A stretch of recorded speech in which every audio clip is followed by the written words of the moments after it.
Halo semua, saya Ludo Siswanto. Selamat datang di channel Sira Management. Sebagai frontline leaders, pasti kalian pernah merasakan besarnya tantangan dalam memimpin tim kan? Mulai dari menjaga produktivitas, menjaga semangat anggota tim, hingga mengejar target perusahaan yang seringkali terasa berat.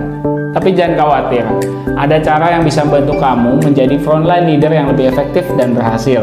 Hari ini saya mau sharing tentang 5 praktek utama untuk frontline leader yang sukses. Ini semua langkah-langkahnya sederhana, tapi powerful, yang bisa bantu kamu memimpin tim dengan percaya diri, hasil nyata, dan tentunya lebih terorganisir.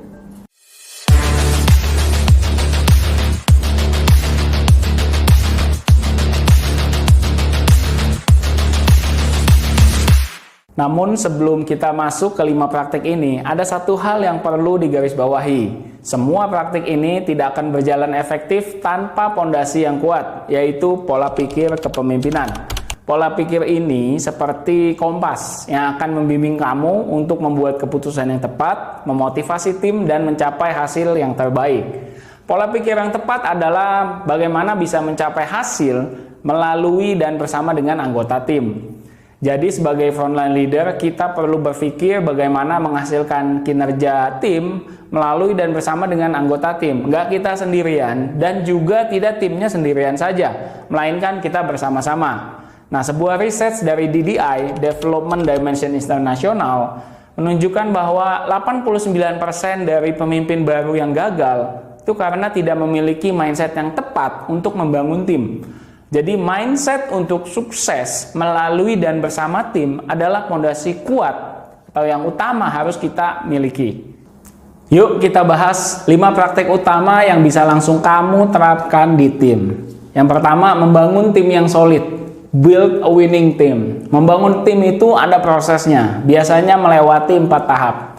Mulai dari forming, semua masih saling mengenal. Storming, mulai ada konflik atau perbedaan pendapat. Kemudian norming, tim mulai saling memahami dan bekerja sama. Dan terakhir performing, nah ini mulai bekerja dengan produktivitas yang optimal. Contohnya seperti ini, bayangkan kamu baru saja menjadi frontline leader di tim produksi baru. Di tahap forming, anggota tim kamu masih saling jaim, belum ada yang berani menyampaikan pendapat, dan lain-lain. Nah, saat masuk tahap storming, tiba-tiba bisa aja muncul konflik, contoh soal pembagian tugas. Nah, sebagai frontline leader, tugasmu adalah menjadi fasilitator yang membantu menyelesaikan konflik ini. Misalnya kan dengan mengatur ulang pembagian tugas agar sesuai dengan kekuatan dan peran masing-masing anggota. Menurut riset dari Tuckman, tim yang berhasil melewati tahap storming dengan baik memiliki 20% lebih besar untuk mencapai hasil yang luar biasa di tahap performing. Selain itu, tim juga butuh visi misi yang jelas. Misalkan misi timmu adalah memastikan produksi harian berjalan tanpa kendala. Kalau visinya menjadi tim produksi dengan kualitas terbaik di perusahaan. Dengan visi misi yang jelas seperti ini, tim kamu juga punya arah yang jelas. Yang kedua, membangun kepercayaan atau build rapport and trust. Kepercayaan adalah fondasi dari hubungan yang baik di tim. Tanpa kepercayaan, hubungan tim akan rapuh dan kerjasama jadi nggak maksimal. Coba kita lihat contoh nyata. Misalkan ada seorang frontline leader di departemen penjualan yang selalu mendengarkan anggota timnya. Ketika salah satu anggota timnya kesulitan mencapai target, dia nggak langsung menyalahkan, tapi dia mencoba mencari tahu apa yang jadi hambatan si anggota tim dan bagaimana dia bisa membantu. Dengan cara ini, anggota tim merasa didukung, bukan dihakimi. Riset dari Gallup menemukan bahwa 67% karyawan yang memiliki kepercayaan yang tinggi terhadap pemimpinnya cenderung lebih terlibat dalam pekerjaan mereka. Nah, apa yang bisa kamu lakukan? Apa yang bisa kita lakukan untuk membangun kepercayaan? Yang pertama, mendengarkan aktif. Dengarkan anggota timmu dengan sungguh-sungguh. Yang kedua, transparansi. Jika ada keputusan sulit, jelaskan alasannya. Yang ketiga, tunjukkan empati. Pahami kebutuhan anggota timmu, misalkan bisa memberi waktu mereka secara fleksibel, khususnya kalau menghadapi masalah pribadi. 3. Delegasi dan pemberdayaan atau delegation and empowerment. Delegasi itu nggak sekedar memindahkan tugas, tapi memberi kepercayaan dan kesempatan kepada anggota tim kita untuk bertumbuh. Misalnya, kamu memimpin tim pemasaran dan ada proyek besar yang harus diselesaikan minggu depan.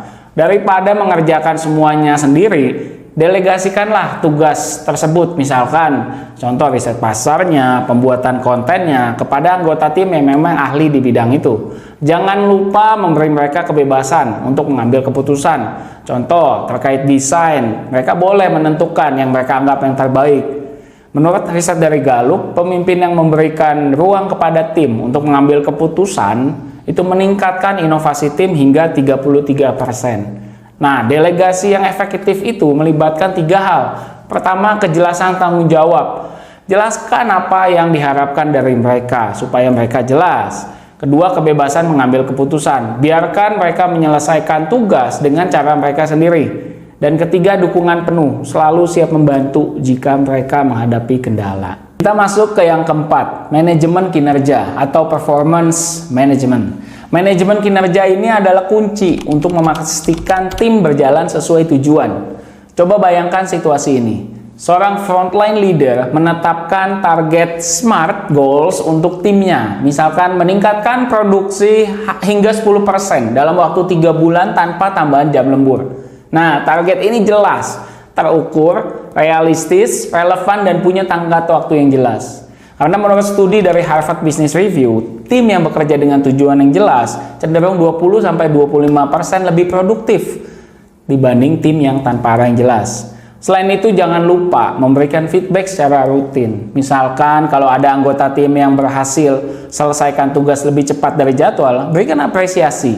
Di sisi lain, kalau ada yang salah, jangan hanya dikritik, tapi diskusikan solusi yang bisa dilakukan bersama. Nah, yang kelima, penyelesaian masalah dan pengambilan keputusan atau problem solving and decision making.